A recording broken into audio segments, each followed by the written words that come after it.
დიდი მადლობა ბატონო კარპენტერ ამ შესაძლებლობისთვის. თქვენ ხართ საქართველოს დიდი ხნის მეგობარი და გავლენიანი ფიგურა, რომელიც ძალიან კარგად იცნობს ჩვენს ქვეყანას და რეგიონულ კონტექსტს. სწორედ ამიტომ განსაკუთრებით საინტერესოა თქვენი მოსაზრების მოსმენა იმ საკითხებზე, რომლებიც უშუალოდ უკავშირდება შეერთებული შტატების საქართველოს ურთიერთობებს და უფრო ფართო გეოპოლიტიკურ სურათსაც. ამიტომ სურს დავიწყოთ ამერიკას საქართველოს ურთიერთობებში ახალი ამბით. პირველი კომუნიკაცია ტრამპის ადმინისტრაციასთან 30 მარტს ტრამპის გაპრეზიდენტების შემდეგ პირველად შედგა სატელეფონო საუბარი მარკო რუბიოსა და კობახიძეს შორის. სახელმწიფო დეპარტამენტის ვებგვერდზე წერია, რომ საუბარი ეხებოდა უსაფრთხოების საკითხებს კავკასიასა და შავი ზღვის რეგიონში. მოგვიანებით კობახიძემ X-ზე დაწერა, რომ მათ უფრო მეტი თემა განიხილეს. თქვენი აზრით, რა შეიძლება უკავშირდებოდეს ეს სატელეფონო ზარი? Ფიქრობ, რომ ამ სატელეფონო საუბრის სავარაუდო თემა იქნებოდა ამერიკის შეერთებული შტატებისა და ისრაელის ომი ირანის წინააღმდეგ, რომელიც გეოგრაფიულად ძალიან ახლოსაა საქართველოსთან. სულ რამდენიმე ასეული კილომეტრის დაშორებით და დიდი ალბათობით სწორედ ეს გახდა საუბრის უშუალო მიზეზი.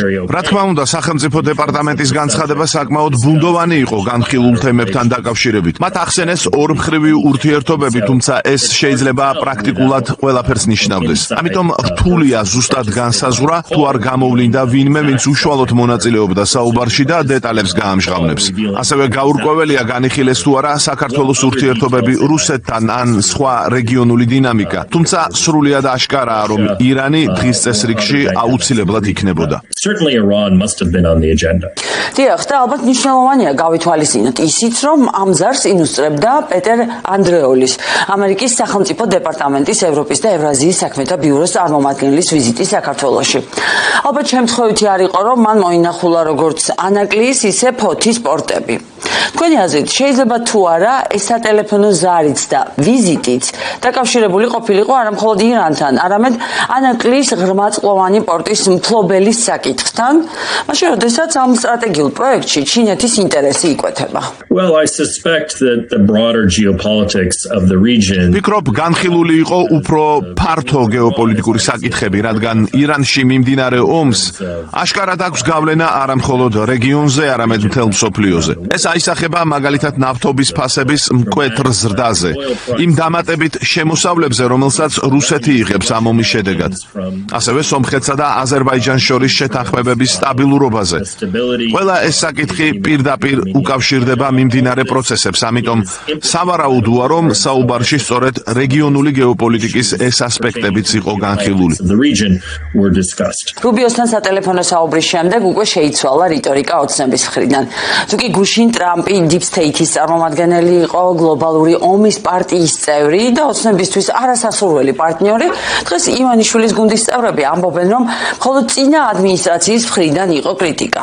რამდენად ექნება საშუალება ახლა ოცნებას იხეიროს ამ ვითარებით?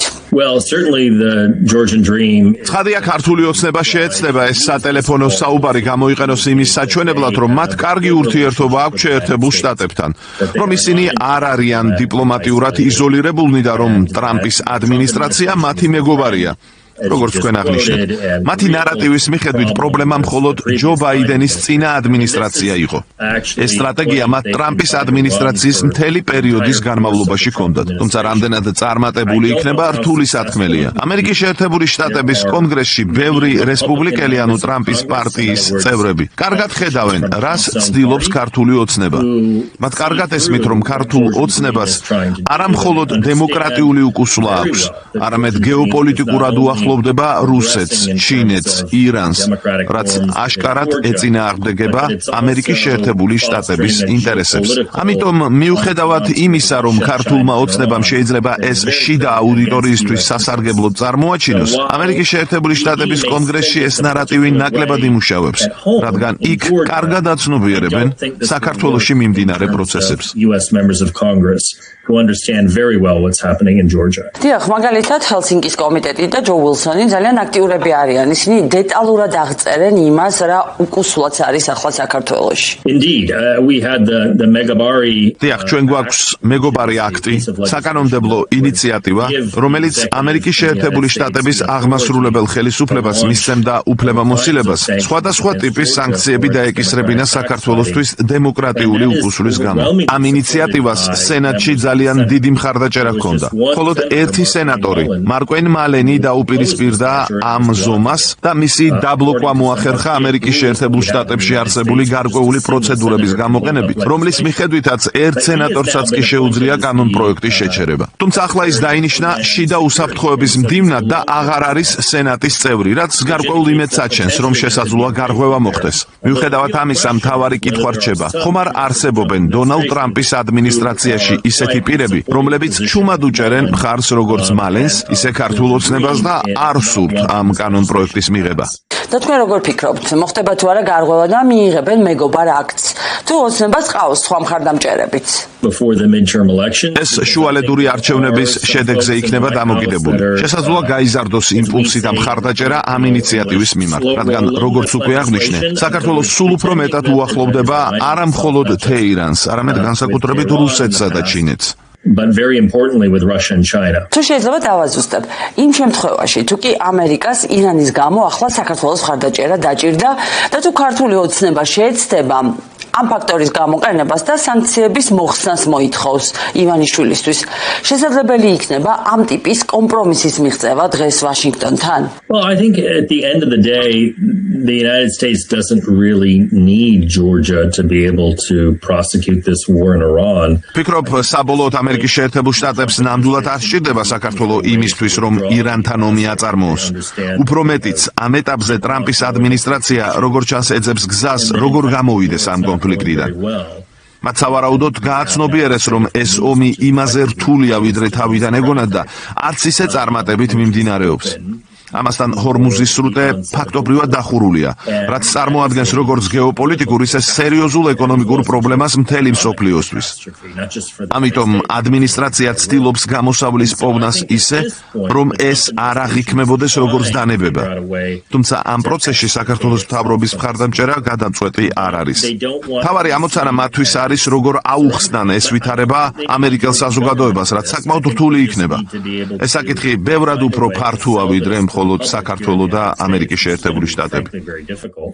But it's a problem that is much larger than just Georgia and the United States. რა თქმა უნდა, აქ დიდი გეოპოლიტიკური თამაშია. და რადგან თქვენ თავად ახსენეთ ჰორმუზის სრუტე, ნავთობის ერთ-ერთი მთავარი მარშრუტი, აქვე გითხავთ, დონალდ ტრამპის ახალ მიდგომაზე ის მოუწოდებს ბრიტანეთსა და ევროპელებს თავად უზრუნველყონ სრუტის გახსნა და უსაფრთხოება. თქვენი აზრით, რა იქნება ახლა სწორი ნაბიჯი ევროპისგან და სად არის გონივრული გამოსავალი? Well, it's of course understandable that our European allies who were not consulted in advance about this war. გასაგებია, რომ ევროპელი მოკავშირეები, რომლებიც წინასწარ არ იყვნენ ინფორმირებული ამ ომის შესახებ და დიდი ალბათობით წინააღმდეგიც იქნებოდნენ, არ არიან მზად აიღონ უზარმაზარი რისკები. მიუხედავად იმისა, რომ სოფლიოში ბევრს არ ენაღვლება ირანის ყოფილი უმაღლესი ლიდერის დასუსტება, სტრატეგიული თვალსაზრისით ვითარება დღეს უფრო უარესია, ვიდრე რამდენიმე კვირის წინ. სწორედ იმიტომ, რომ სრუტე დახურულია. ამიტომ ევროპელებს ვერ დავადანაშაულებთ, რომ არ სურთ თავიანთი გემებისა და რესურსების საფრთხეში ჩაგდება მხოლოდ იმის გამო, რომ ამერიკის შეერთებული შტატების პრეზიდენტმა დაიწყო ეს ომი. საბოლოოდ, სრუტის გახსნა საჭირო იქნება. თუმცა ეს სავარაუდოდ უფრო დიპლომატიური გზებით მოხდება, ვიდრე სამხედრო ჩარევით. Eventually they will have to find a solution to keep the strait open, but that's likely to involve diplomacy. More than anything else. რას ფიქრობთ ასეთ ფორმულაზე, ჰორმუზი უკრაინის სანაცვლოდ? ანუ თუ ევროპა დაეხმარება ჰორმუზის კრიზისის მოგვარებაში ამერიკას, მაშინ ვაშინგტონი უკრაინაში დაეხმარება ევროპას. Well, I think that's a little bit of a fantasy. ფიქრობ ეს უფრო ფანტაზიის სფეროა.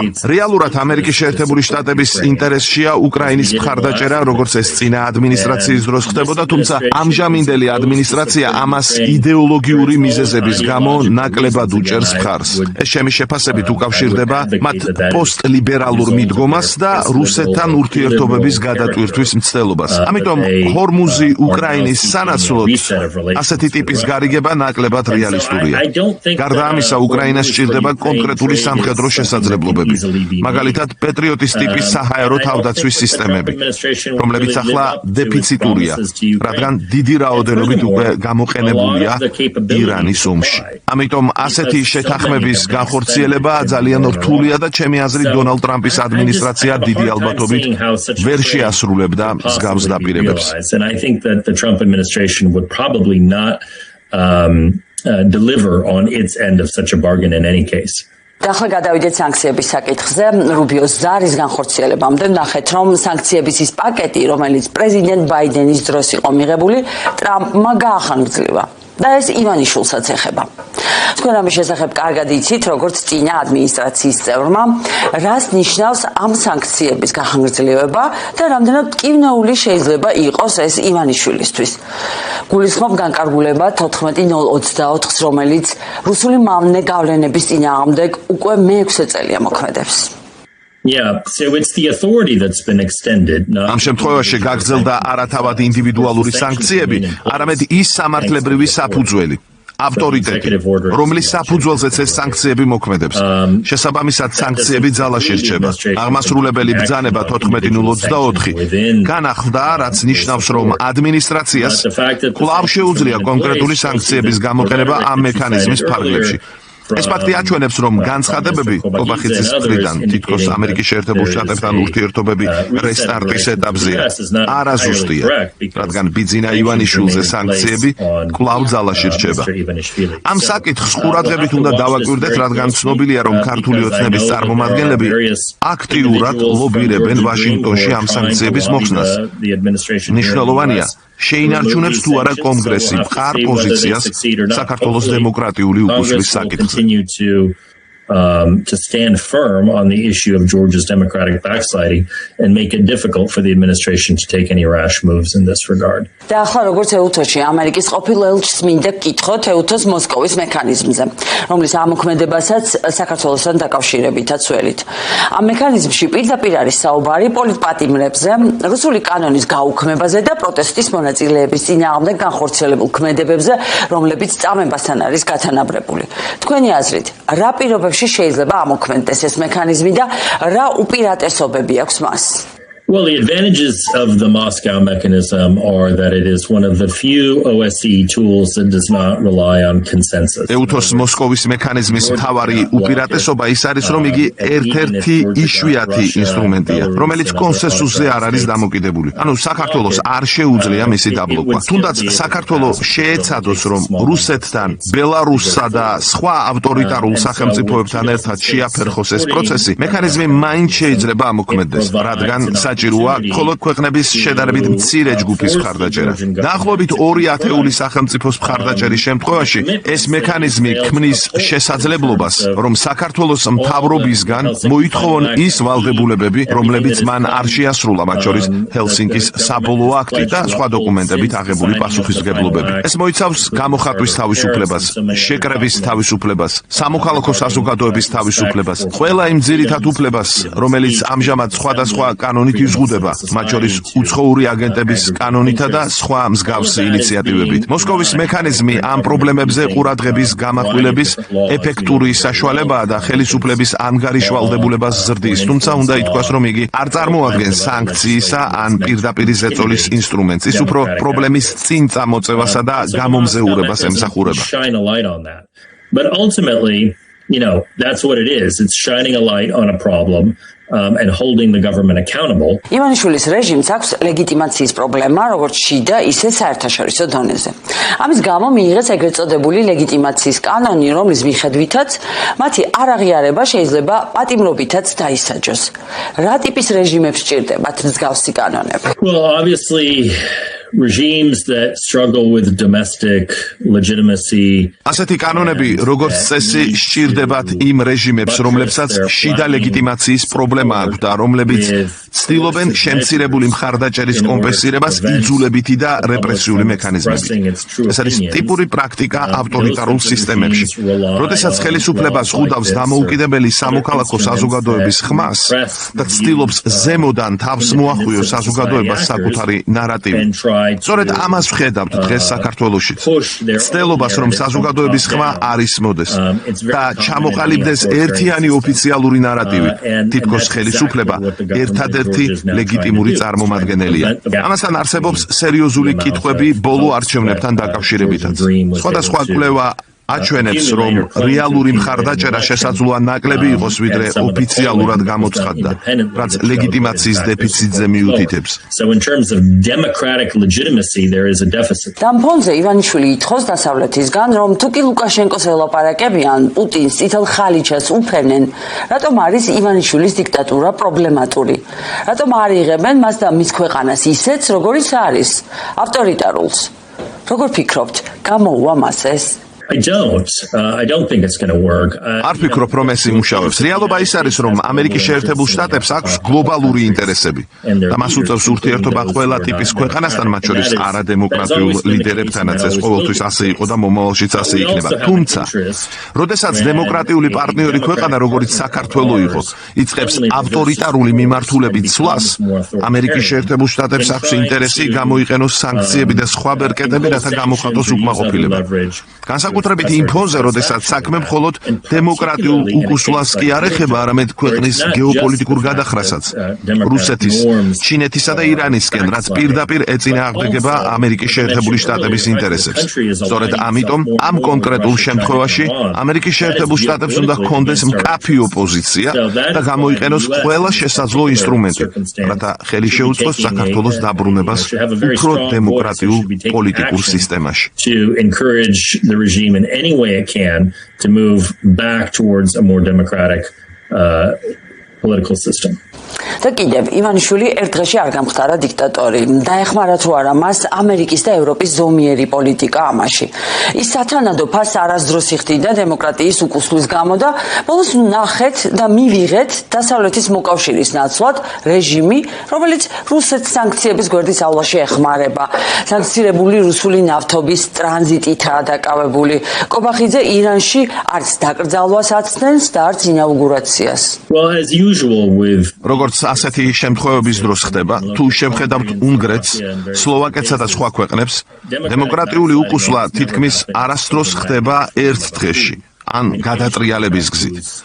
ეს პროცესი როგორც წესი ნელ-ნელა ვითარდება.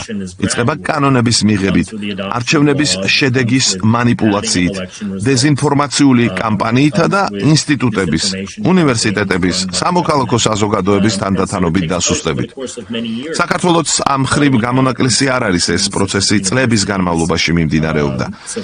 თუმცა 2024 წელს მოხდა ხარისხობრივი ცვლილება ხელისუფლების დამოკიდებულებაში სამოქალაქო საზოგადოების მიმართ. მანამდე ქართული ოცნების მმართველობის 12 წლის განმავლობაში ჯერ კიდევ შეიძლებოდა საქართველოს დემოკრატიად მოხსენება, მაგრამ 2024 წელს ეს მდგომარეობა მკვეთრად შეიცვალა. სამწუხაროდ დასავლეთის ქვეყნებმა არ გამოიყენეს საკმარისად თავიანთი ბერკეტები. ამერიკის შეერთებულმა შტატებმა მართალია დაასანქცირა ბიძინა ივანიშვილი, თუმცა ევროპა მეტწილად პასიური იყო. შედეგად რეპრესიები გაგრძელდა და დემოკრატიული უკუსვლა კიდევ უფრო დაჩქარდა. როდესაც ამერიკის შეერთებული შტატები და ევროპა ერთიანად არ მოქმედებენ, სწორედ ასეთ შედეგს ვიღებთ. So if the US and the Europeans can't speak from the same sheet and implement the same sorts of policies, this is exactly the result that you get. დიახ, იგივე იყო ევროპაში ორბანის სახით. მოისმენთ ალბათ პიტერ სიარტოსა და სერგეი ლავროვის აუდიო ჩანაწერი. მოსკოვი უნგრეთის წყალობით ინფორმირებული იყო ევროპის გადაწყვეტილებებზე, სანქციებისგან ხალხის დახსნაზე. რა გავლენა შეიძლება ჰქონდეს ამას ევროპაზე და უნგრეთის არჩევნებზე? Well, not only has there been information about conversations between Lavrov and Suharto, არა მხოლოდ ამ საუბარმა, არამედ ჟურნალისტურმა მთავრობურმა გამოძიებამაც აჩვენა, რომ სერგეი ლავროვი აქტიურად ლობირებდა უნგრეთის საგარეო საქმეთა მინისტრთან სანქციების მოხსნას ისეთი ფიგურებისთვის, როგორიც ალიშერ უსმანოვი. არსებობს შტაბეშტილება, რომ პეტერ სიარტო გარკვეულწილად ასრულებდა ლავროვის მოთხოვნებს, რაც ძალიან პრობლემურია, განსაკუთრებით იმის გათვალისწინებით, რომ უნგრეთი არის როგორც ნატოს, ისე ევროკავშირის წევრი. ეს გარკვეულწილად გავს იმ პროცესს, რასაც ვხედავთ თბილისსა და მოსკოვს შორის ურთიერთობებში. მსგავსი დაახლოება ბუდაპეშტსა და მოსკოვს შორის უკვე 10 წლეულზე მეტია მიმდინარეობს. ახლა მნიშვნელოვანი ფაქტორია 12 აპრილის არჩევნები. თუ ის თავისუფალი და სამართლიანი იქნება, სოციოლოგიური კვლევების მიხედვით ვიქტორ ორბანი შესაძლოა დამარცხდეს. ამიტომ მთავარი კითხვაა, რამდენად თავისუფალი და სამართლიანი იქნება ეს არჩევნები, რაც დემოკრატიის არსებითი საფუძველია.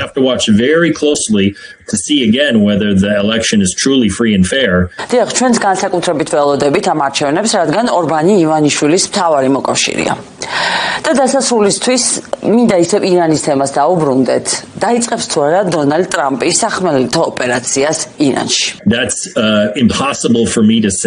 ამის თქმა პრაქტიკულად შეუძლებელია, რადგან რთულია ზუსტად იმის განსაზღვრა, რა გადაწყვეტილებას მიიღებს დონალდ ტრამპი. სტრატეგიულად ის რთულ მდგომარეობაში აღმოჩნდა და შესაძლოა მიიჩნევდეს, რომ ესკალაცია აუცილებელია, რათა გახსნას ჰორმუზის სრუტე. თუმცა, თუ ამერიკის შეერთებული შტატების სახმელეთო ოპერაციას დაიწყებს, ამას მოყვება დიდი დანაკარგები, როგორც ადამიანური, ისე ფინანსური და სამხედრო ტექნიკის მხრივ. რისკი უკიდურესად მაღალია და იმედი მაქვს, რომ ეს გადაწყვეტილება არ იქნება მიღებული. თუმცა, შესაძლოა პრეზიდენტმა იფიქროს, რომ სხვა გზა არ აქვს, რადგან ომი სტრატეგიულ წარმატებას ვერ აღწევს. პირიქით, შედეგია გეოპოლიტიკური კრიზისი, ნავთობის ფასების ზრდა და გლობალური ეკონომიკური პრობლემები, რაც გავლენას ახდენს მთელ მსოფლიოზე. ამიტომ იმედია, საბოლოოდ უფრო ფრთხილი მიდგომა გაიმარჯვებს, რადგან სახმელეთო ოპერაცია, ჩემი აზრით, კატასტროფული იქნება. არის თუ არა ეს უფრო დიდი რისკი, ვიდრე ვიეტნამის, ავღანეთისა და ერაყის ომები?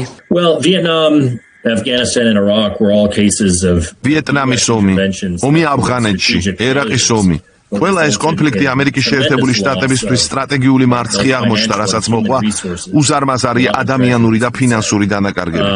საბოლოოდ ამ ომებმა ვერ შეცვალა ამ ქვეყნების პოლიტიკური რეჟიმები. ირანის შემთხვევაშიც, როგორც ჩანს, თავდაპირველად არსებობდა იმედი, რომ შესაძლებელი იქნებოდა რეჟიმის შეცვლა და გარკვეულწილად წარმატებაც იყო მიღწეული ლიდერშიპის ნაწილის განეიტრალებით. თუმცა მთლიანობაში ეს მიზანი ძალიან რთულად მისაღწევია და მაღალი რისკების შემცველია.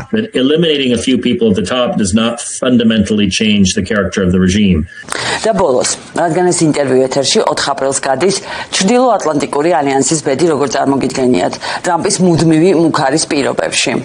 ტრამპი ხან ქაღალდის ვეფხს უწოდებს ევროპას და ნატოს, ხან მხარდაჭერას ითხოვს ევროპისგან. რა ელის ნატოს და ტრანსატლანტიკურ ერთობას? იმედი მაქვს, რომ ნატო შეძლებს გადალახოს ეს პერიოდი, რომელიც ხასიათდება უკიდურესი დაძაბულობით ატლანტიკის ორივე მხარეს, სადაც ჩვენი სტრატეგიული პრიორიტეტები ძალიან განსხვავებული მიმართულებებით ვითარდება. როგორც უკვე აღნიშნე, შეერთებული შტატები ახლა პოსტლიბერალური სუპერსახელმწიფოა, რომელიც მხარს უჭერს არალიბერალურ მთავრობებს მთელ მსოფლიოში და აღარ აღიქვამს თავს თავისუფალი სამყაროს ლიდერად. ნატოს დანარჩენი წევრები ძალიან იმედოვნებენ, რომ ამერიკის შეერთებული შტატები გონს მოეგება და დაუბრუნდება თავის ძველ როლს, სწორედ როგორც თავისუფალი სამყაროს ლიდერი, სადაც ჩვენ მუშაობდით ჩვენს ევროპელ მოკავშირეებთან ერთად დემოკრატიისა და საერთაშორისო წესრიგის მხარდასაჭერად. ამჟამად ორივე მხარე ერთმანეთისგან რისკებს ამცირებს, განსაკუთრებით ევროპელები. ისინი ამცირებენ დამოკიდებულებას შეერთებულ შტატებზე ენერგეტიკის კუთხით, განსაკუთრებით თხევადი ბუნებრივი აირის მიმართულებით. ასევე ამცირებენ დამოკიდებულებას თავდაცვითი შესყიდვის სფეროში და ვაჭრობის მხრივაც. ცდილობენ მოძებნონ ალტერნატიული ბაზრები თავიანთი პროდუქციისთვის, მათ შორის ჩინეთშიც. კითხვა ის არის, გამოიწვევს თუ არა ეს დამოკიდებულების შემცირება, რისკების დაზღვევა, საბოლოოდ სრულ გამიჯვნას. თუ შევძლებთ როგორმე ამ მომდევნო 2.5 წლის გადალახვას და შემდეგ ამერიკის ახალი ადმინისტრაცია შეეცდება ევროპასთან ურთიერთობების გადატვირთვას, რაც უფრო შეესაბამება იმას, რაც გვახსოვს მეორე მსოფლიო ომის დასრულების შემდეგ, ძლიერი ალიანსი, რომელიც საერთო ფასეულობებზეა დაფუძნებული. It's a very strong alliance based on values. ძალიან დიდი მადლობა საინტერესო საუბრისთვის. Thanks. დიდი მადლობა.